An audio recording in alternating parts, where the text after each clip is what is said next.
So it's February 14th. I was gonna do a video on Valentine's Day. Like, it's just a commercialization by the card companies to make money. Don't buy into it. Happy Single Awareness Day. But then I realized that that is a huge cliche, and so I'm not. Instead, I'm going to talk about journaling, because as we all know from our English teachers, telling someone what you're going to talk about is the best way to get them engaged. Anyway, journaling. So, I journal every night. Not really sure why. Well, I guess I kind of am. I want to have a reference for the future, like, so I can look back and see what I was feeling now, and that'll especially help with my writing like, if I ever want to write young adult fiction, being able to see what I was feeling as I go through high school will be a good thing.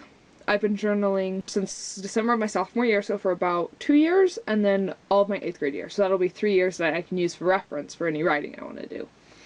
I don't really write about anything in particular usually. It's generally just like, oh, this is what I did today, and some of it's really boring, especially like if you're not me, but you know, whatever. I usually write about 1 to 2 pages a night in a journal about this big. Well, actually I guess it's like more 1 to 3-ish.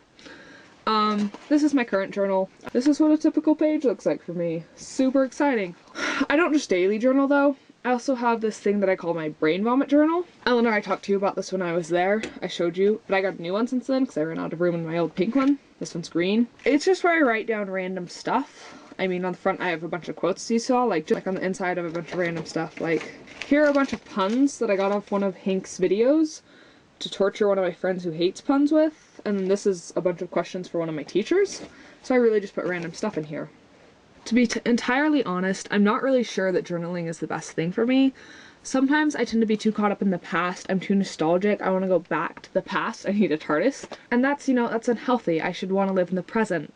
And having my journals allows me a door into the past, a window that probably isn't really the best for me to look through. That being said, however, I would never stop. I hope to never stop journaling because I think it's a really good idea. Like I said before, it allows me to view myself in the, like, go back and see how I was, and like see how ridiculous I was, because I read my old journals and I'm like, what? I'm so ridiculous. It's hilarious, and I know in 5 years, 3 years, next year, I'm gonna be reading the journal that I'm writing now and going, what was I thinking? Oh my gosh, like, it allows me to laugh at myself, and that's really good, because I don't always do the best job of that. And it offers perspective of what you're like in the past. There'll be treasured keepsakes that I'll be keeping for quite a while unless something happens. And I think that everyone should make more of an effort to journal. Maybe you can't do it on a daily basis, I get that. But maybe like once a month, sit down and write something about how your life's going, what's big news for you, how you're reacting to the world around you. Because those are things that you're not necessarily going to remember in 20 years, but if you write them down, you will. And it'll be a point, and maybe it'll help you raise your kids better, maybe it'll help you be a better person. You know, just having that perspective is really good. So my challenge for this week is to journal once a month. Eleanor, I think you do that more than that. I think you journal more than that because you want to be a writer or whatever. But everyone else, journal at least once a month, okay? Also, I didn't mention this in my last video, but Eleanor, look at what I got! I read it the same weekend I read Will Grayson in 3 days. Yeah.